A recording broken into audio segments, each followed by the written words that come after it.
Hello, good morning. Gusto ko lamang ipakita itong mga koleksyon kong mga kakaibang bato galing sa ilog.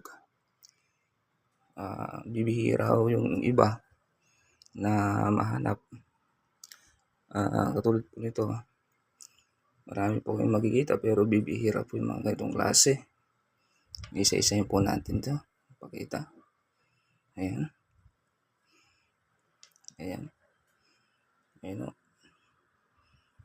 Ayan. Ayan siya. Ito po natin. Ito po po. Ayan. Ito marami kang makikita mga common klase ng bato sa ilog. Pero bibihira po yung mga ganitong mga design. Perfect po siya sa pang-display, ganyan. Ayan po siya. Tapos ito naman po, dito po ako natutuwa. Kung titignan po ninyo, parang ari ng lalaki. Ayan. Yan, nakakatuwa siya. Ayan. Ito pa. Ayan. Ayan. Irip. Para siyang shell ng pagong. Ganyan po ang pagkakagawa ng nature. Ayan. Bali, 5 years ago na to. Naisip ko lang ngayon. Kasi una, may nakita akong kakaiba. Minsan nagka-interest na akong maghanap. Pero yung karamihan dito, halos lahat ang bibihira mo makita. Sa dami ng mga batuhan sa ilog. Bali sa Cagayan River pala to. Galing. Malapit lang po kasi kami sa ilog. Meron naman may mga solid color. Ayan. Ayan siya. At ang kauna-unahan ko pong nakita, interesado akong bato na sobrang hirap humanap ng kaparehas or yung klase niya. Bali ito po siya. Titignan po ninyo, para siyang isang isla. Yan, para siyang bundok na may mga napaligiran ng malilit na bundok siya. Ayan o. Ayan. Ayan. Ganyan po siya.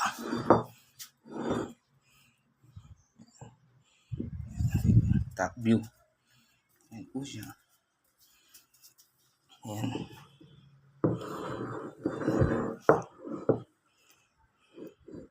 At ang pinaka-interesado ako dito dahil hindi siya yung kagaya ng common na bato na may ganitong tunog. Ayan po siya.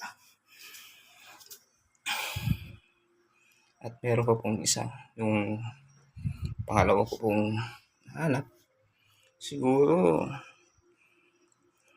almost 1 year ulit bago ko nakahanap nito. Ilog, talagang sobrang hirap maghanap ng mga klase ng bato. Para po siyang isang bundok. Mayroong butas, kuweba. Na parang may underground tunnel siya. Na tumagos doon sa baba, papunta rito. At meron pa siyang parang division niya. Kuweba. Pababa, papasok.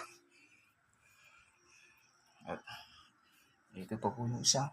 Pangatlo. Ang ilang buwan din bago nakahanap nito. Hirap kasi maghanap. At saka meron akong pre-reserve dito. Tinry kong lagyan ng tubig. Actually 5 years na rin siguro to. Kung mapapansin nyo dito may mga lumot siya. Ayan. Ito. Yan. Ibang klaseng din ba to? Siguro mga ilang araw bago naipon yung ganito karami na klase. Napakaraming klase ng bato pero bibihira ka lang makita yung mga solid color na yun. Ayan. Ayan. So, 5 years na to siguro. Pero hindi ko pa pinapalitan ng tubig. Ayan, may mga lumot-lumot na siya. So, yun kasi yung talagang kulay niya, maano pagka nakababad lang siya sa tubig. Ayan, yan o. Ayan po, yun po yung mga collection kong bato. Is, sa ngayon po kasi medyo busy, kaya hindi ako nakakapaghanap ulit sa ilog. Kasi sobrang hirap po kasi maghanap, hindi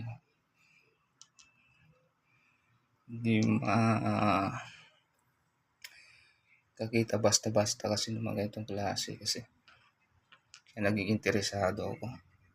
So, yun lamang po.